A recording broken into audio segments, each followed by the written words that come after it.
Hello and welcome back again to the Break-Thru Active podcast. It isn't just me this time. I've got a guest on with me, one that most of you are going to know. I've got my good friend and your favorite trainer, Steve. So welcome, mate.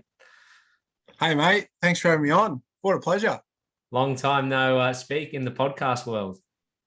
It's been a while since we last did it. We last did one when we first hopped on here. I said, "Wolf, it's been a long time." The last time we did one was in the midst of the outdoor sessions and COVID. And yeah, feels like it's been ages since we've done this. What would that be? It has been ages. Yeah, like maybe 9 or 10 months ago. So that's crazy. I remember we used to pop on every day around lunchtime. Yeah, and just be like, all right, lunchtime. And I used to be so excited because I used to have my days spaced out. I'd run the Zoom session at 6 o'clock. Go for a walk, come back, do the Zoom session at 9:30, go for another walk, come back at midday and be like, yeah, podcast. And they'd get me all the way to the Arvo. So yeah, weird times it was. I was talking to a few of the ladies the other day at the gym with all this shitty weather we've had. Imagine if this weather was around when we were doing those outdoor sessions. Can you imagine? Yeah, that actually would be pretty nuts because I don't know if many people from Adamstown know this, but when we were running sessions out at Cardiff, Jamie and I, at time, because Brody and Mitch had the luxury of having like an outdoor and like a sheltered area. Jamie and I didn't have that luxury, so we had the gazebos. And can you imagine we're the two most unstructured people on planet Earth, and two most unhandiest people in the world. So we put up these crappy gazebos. And there was one time where I had to hold the gazebo down because it was gonna fly away, and it literally like took me up a little bit. So I can only imagine now, like probably take me away like Mary Poppins. Wasn't there one time when it actually did like up route, and you kind of had to chase it down the car park a little bit? Yeah, it did a few tumbles. It was a bit more hectic than a tumbleweed like on those country western movies. This was like, literally tumbled. I did a few rolls, and it landed. It was on the side of Jamie's car. It was just like sort of like just sitting there. Looking back on it now, it's a bit of a laugh. But as you can imagine, Jamie would have handled he would have handled it very, very well, nice and calm. Yeah, no stress. We're kind of fortunate in that sense. I put up a video on my page a few weeks ago, and it was a video that I had taken with one of the few rainy days that we had, because we probably only had like, I don't know, 3 or 5 or something like in that whole 2-month period. We're pretty lucky. And I took a video of me and Brody and a few of the members training undercover. And I know we had the luxury of the undercover, but what you don't know, or maybe you do, but when it would rain, especially like this, it would all come sort of seeping through the roof. So it would all be wet undercover anyway. So we were kind of having to gather in like this little tiny corner, probably like 2 or 3 meters wide by 2 or 3 meters. And the rest of it was just completely waterlogged, and there was a whole stream of water going through. So we would have been, in all sorts of days. So we had this notion that you guys were practically at the hilt. This is not the case. When it was sunny, it was nice. I actually got like a really good tan last winter. It was awesome. Just basking in the sun in my singlet. Yeah.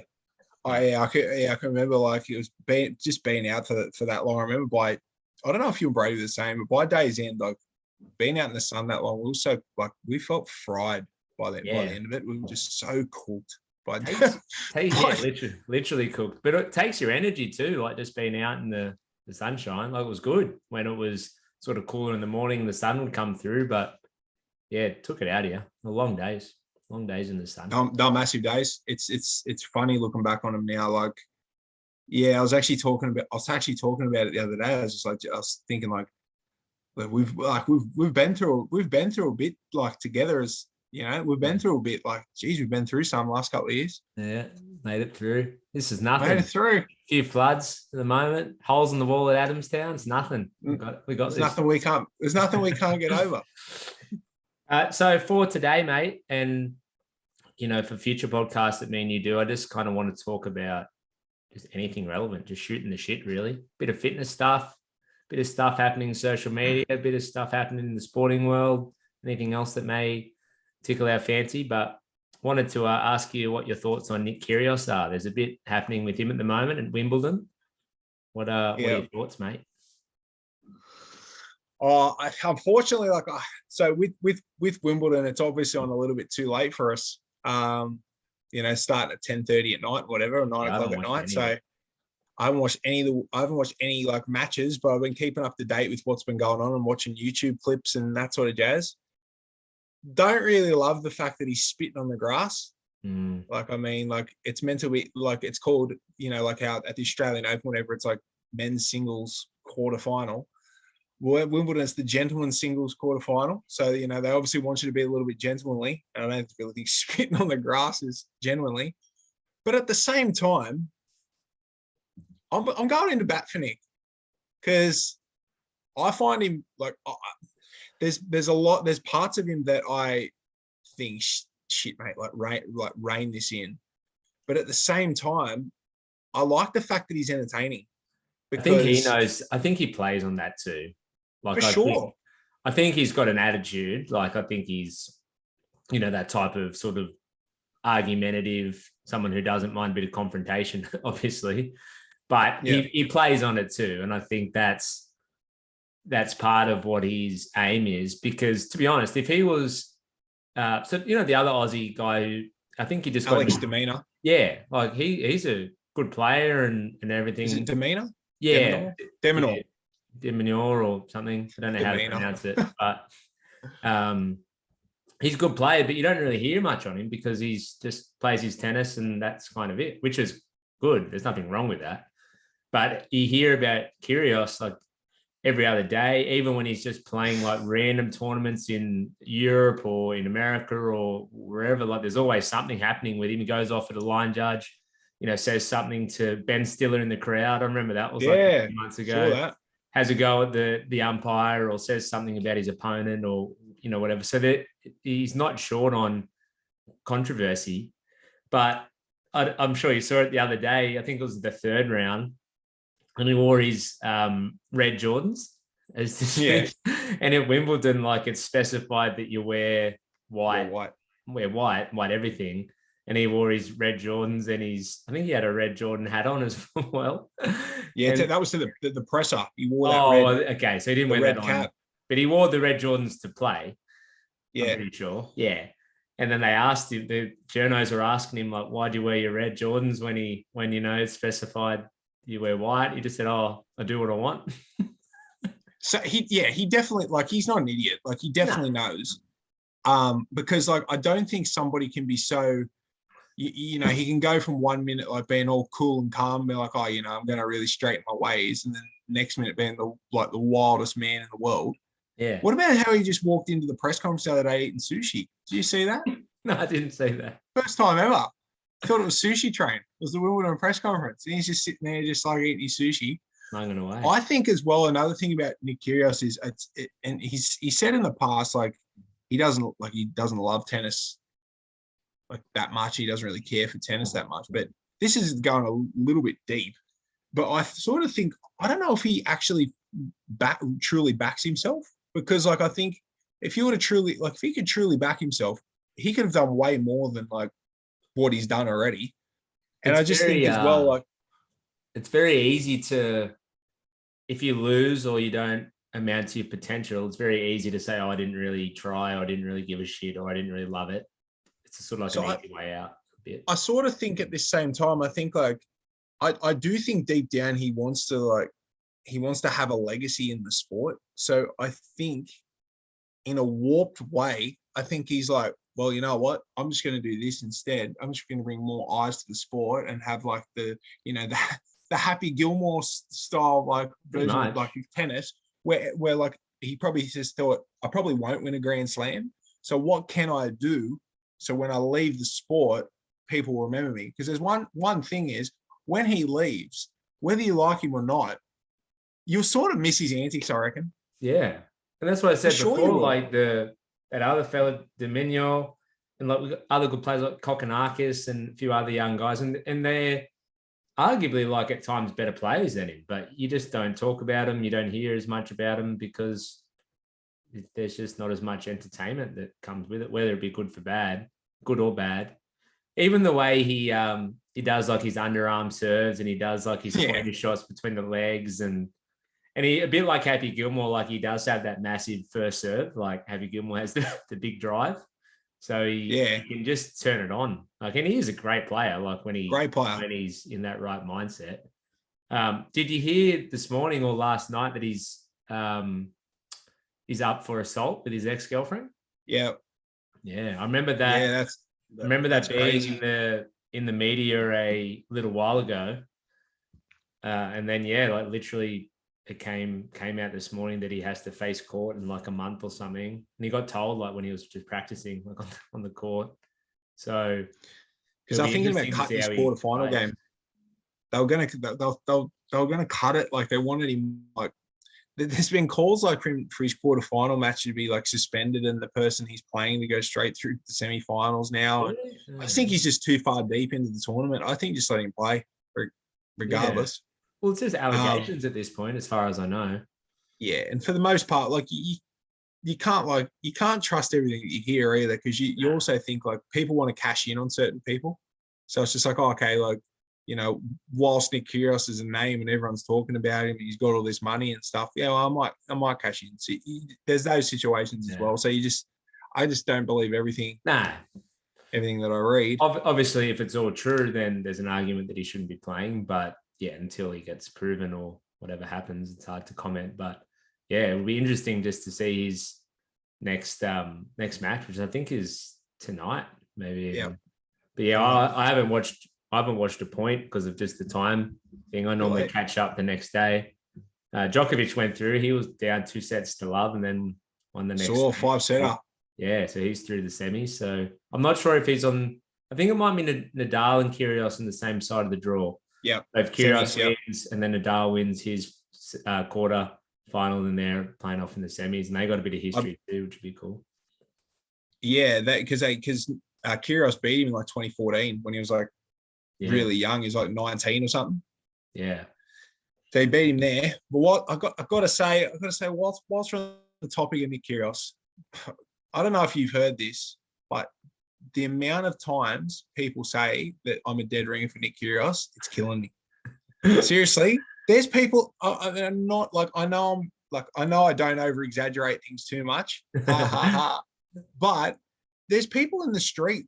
Like I'm not even kidding. Like I've met strangers that randomly like walk past me and say, "You look a lot like Nick Kyrgios." And to be honest, I'm a lot better looking than Nick Kyrgios. Come on now.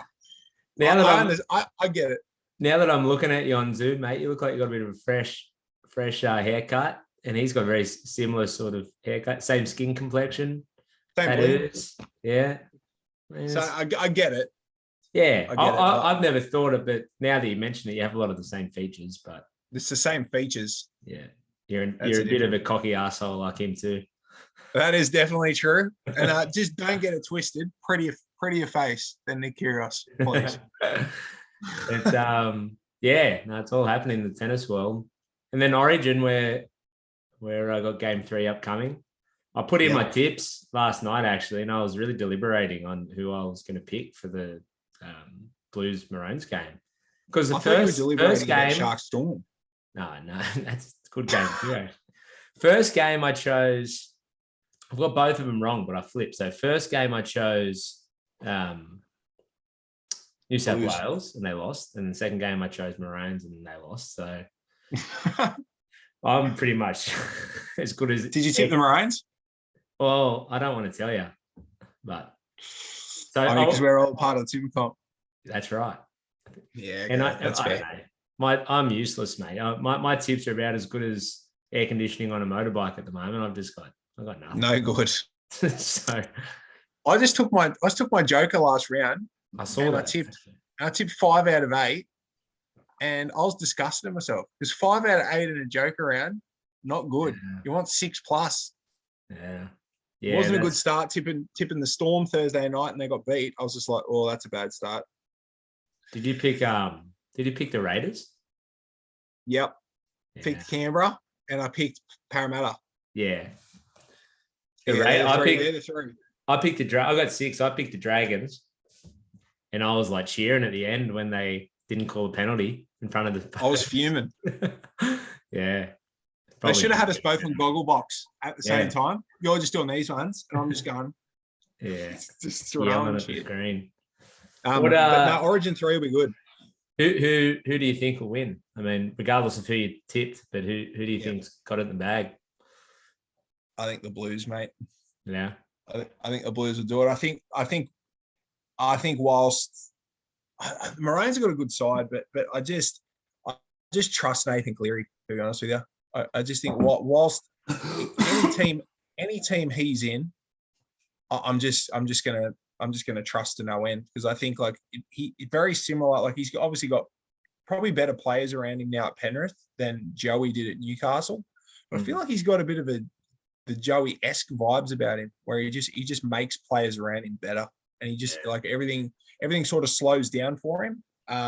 But having said that, he's got a great supporting cast, and just the fact that a lot of the Panthers players are in the team with him, so there's a lot of chemistry there. And I just think they get it done. Just his kicking game too. Like you saw it in that first game, they kind of disarmed his kicking because they put a lot of pressure on him, and then he just was back to his old ways in game 2 and just controlled the whole game. Kicks goals, like that good defender, does it all. But you know what's funny? Like I tell you, who's taken now that Cleary's really emerged as New South Wales' best player. It's funny that like James Tedesco doesn't even get a mention anymore, and how good how good he is. He's just almost taken a back seat. Just like you kind of like, I don't even like when I'm rattling off New South Wales, I'm like, oh yeah, Nathan Cleary, and I think about like some of the forwards and that, but I don't. James Tedesco's like 3rd or 4th in the line, and I think just whilst I don't know, I just think New South Wales have just got more chemistry there. Cleary's going to be one of those like transcendent talents that when he finishes up his career, he'll be like one of the greats. I think like he's had a great. He's only young, and he's achieved a lot so far. I had this chat with Brooke Hughes at Adamstown the other day, and she doesn't like Nathan Cleary. And I said to whoever was in the session at 5:15, I said, this might be a big call. I said, but I think when all's said and done, I think Nathan Cleary is going to be an immortal of the game, because I could argue that no player in the history of rugby league has had the start to their career like Nathan Cleary has. Yeah. Like, so he's only 23, and he probably is going to win his second grand final this year. Another Origin series done. He'll play for Australia at the end of the year. He might go close. He'll win a couple of Dalian medals by the time his career is all said and done, and he'll probably win a few more premierships. His resume is going to stack up and probably eclipse anybody's resume. Yeah, as long as he stays healthy and stays out of trouble and everything. Stay off TikTok. What's that? Stay off TikTok. Do you remember that TikTok incident? Yeah. Stay off TikTok, Nathan. That was when there was lockdown, wasn't it? And he had all these girls around. Yeah. If you're listening, I hope he's listening. Nathan, if you're listening to this, delete the app ASAP. He definitely would be listening. I'll send it to him. I think it would be. Tag him. I think the Blues should have Whiten in there at centre. Whiten, yeah. Yeah. Instead of, I can't remember who I was talking to about this. Instead of, because who's the other? There's Crichton and then Staggs. They both played last game. Tony Staggs. Did he play last game? Pretty sure he did. Yeah. Yeah. White needs to find his way in somehow. I think he's just one of those players a bit more built for Origin. Like he's a heavy hitter and he's just tough. Aggression. Like he's aggressive. He's tough. White. Yeah. He's just a big, like he's big too for where he plays, and just he's just built for that contact, I think, that Origin brings. But he's built for the tough stuff, that's for sure. But yeah, I think New South Wales win. I think they win comfortable again. I'd like that. I'd like to see that, but it is up at Suncorp, which obviously can change a little bit. They always get a pretty good crowd up there in Brizzy. So it'd be a good game. But I'm gonna go New South Wales 10+. Nice. Let's go the Blues. Put your money on them. Let's go. We might move on from sport just in case someone doesn't like sport and they just have tuned out forever ago. But yeah. What else we got? Music in the gym. So I've sort of got a little bit stale with my music previously in the gym. I mean, I still like it, but I feel like sometimes I just play similar sort of stuff all the time. So I've actually gotten a few older songs that have been remade. So there's a few ones like Down Under and Elton John's what songs is Tiny Dancer? Oh, is it or is it one that goes, it's a yeah, what song's that? That's baby. Rocket Man. Yeah. And a few other ones there. So I've just been playing, and I found all these playlists that have been like redone old songs. I think people are liking it. I've heard a few people say it's a cool song. What have you been playing lately? Oh, mate, I'll tell you what's always a goer. I don't know why. No one complains about it. If ever you put on the Foo Fighters, I don't know why. No one complains. But I've got it was last Saturday. I was in a bit of a rut, and I was just like, righto, where am I going? And I found this pretty cool playlist, and it's called like metal covers. I've listened to that actually. Oh, it's really good. There was like you know the song Maniac? She's a maniac. Yeah. This it was so good. This bloke's like full on riffing it. And he's got this like real rough voice. And he's like, she's a man. And it's just like a really sick beat. So it's good. It's good when like songs like that, for example, like where people know, but yet like the music's really like upbeat and sort of like heavy at times where people want to like get amongst it. So I played that. I played metal covers, but mate, I'm still going to the classics. I'm still doing like Foo Fighters radio. So like anything that's Foo Fighters related. And if I'm going like, so there's three radio stations that I go to with Spotify. It's Foo Fighters radio, Kanye West radio, and I go Aussie. There's four Aussie barbecues, red hot, and then the last one is like either Calvin Harris or David Guetta radio. Yeah, hard to go wrong. I just mix them all up. They're good for the most part. Yeah, Foo Fighters get a huge run for me all the time. I mean, I like them, but yeah, I think it's pretty widely accepted as being good music. And then I've actually got a few similar ones, like songs you sing in the shower. I think that's one of them, and like road trip songs, like the albums. Yeah, that's good. Playlists. So just songs that are kind of like sing-alongs, but they also have like a decent beat. But songs you sing in the shower. Andre Rio, he'd be in there. yeah. It would become. I'm a great singer in the shower, mate. I really just find my tune in there. Is that because no one can hear? Exactly right. Yeah, you're your own critic. You're like, yeah, sounds pretty good. Good echo, nice. I'll share with you the playlist I've been playing lately, mate. Tell me what you think. All right. So have you listened to the metal covers? I think so. Yeah. I've also there's like a couple of them on there, like Lady Gaga, Poker Face. That one's on there. It's like a metal version. There's a metal version of Black Betty. Like, good. It's pretty good. Not the Spider-Bait version. No, that's a good one. But yeah, like a heavier one than that. But yeah, good to mix it up. But I'll tell you what else works a treat as well. Just it covers all bases. Good old 70s disco. Like better do a little dance, make a little Stevie Wonder, gets everyone going. Stevie Wonder, Bee Gees, all of it, all that stuff because everybody knows it. So like everybody can get down to it. Lol, how's the pun? Nice one, mate. Yeah, I don't know. Hall of Notes. Oh, don't get me started. Don't get me started on Hall of Notes. Woo. Last one, mate, because my Zoom isn't going to give us too much longer, about 7 or 8 minutes. Yeah. Obviously, it's been raining a lot. Like it's been absolutely pelting down. Have you seen sort of many people on Facebook that are starting to really criticize like the government and how we need new drainage and how we need new roads and how we need new this and that? I saw a post before. It was about the Testers Hollow up at Gilston Heights or Maitland, whatever you want to call it. Yeah. And it's flooded again for like the 1,000,000th time in a row. So obviously, like something needs to happen because it rains for a day and then it floods. But you should have seen the comments. You should have seen the comments. Every last one of them was an expert talking about what they need to do, where they need to like pull the money from in other parts of the government spending and allocate it to this. Even some people are saying like how they need to like shape the road and what type of bridge it should be. And I was like, holy hell, we got a lot of experts out here.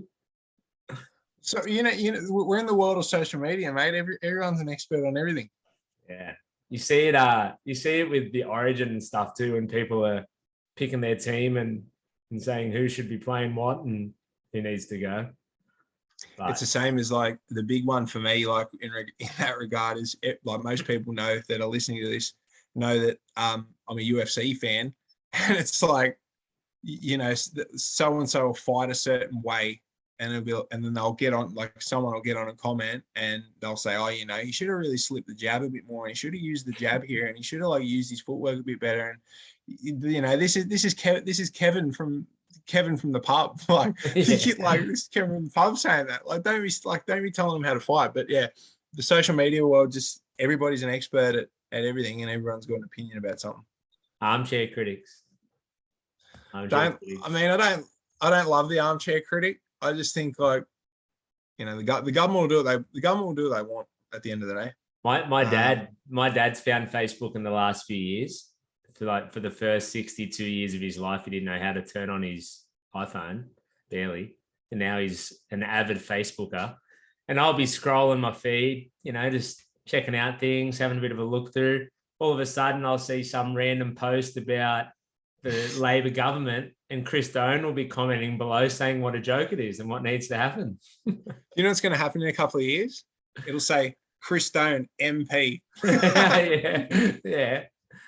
He doesn't have, part of it is he doesn't have too much else on his plate. So he just scours the social media world and gets in. And he likes to have a bit of an argument with people on there too. Like I'll see him responding to people's comments who are talking about certain policies or certain things.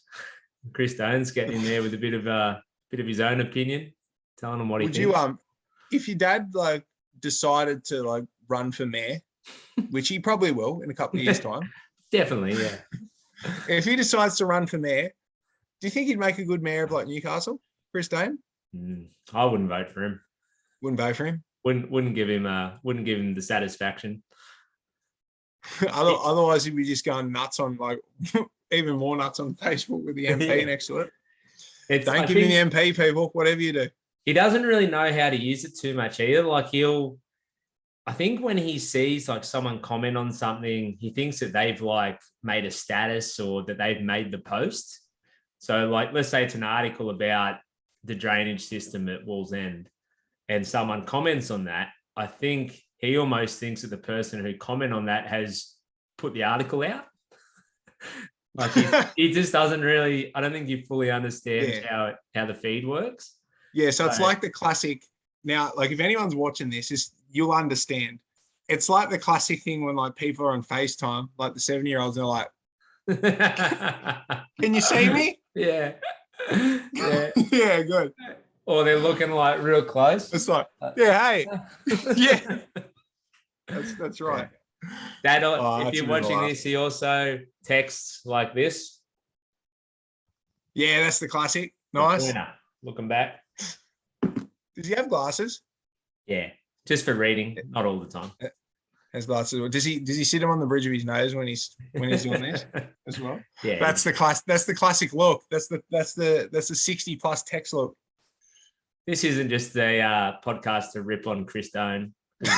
He's my dad, and I love him dearly. But it's funny. It's funny seeing his interaction on Facebook. He's an armchair expert too. Actually, he loves to comment about the bunnies, or he loves the rugby, so about the Wallabies, and he's got his 2 cents to put in every time. Chris Doan MP to you. You'll see it. You'll see it soon. Next election. Don't forget it. Righto. Funny. We might pull up stumps there, mate, but thanks for hopping on. We'll do it again soon. Thanks for having me. Righto. See you, mate. See you, mate.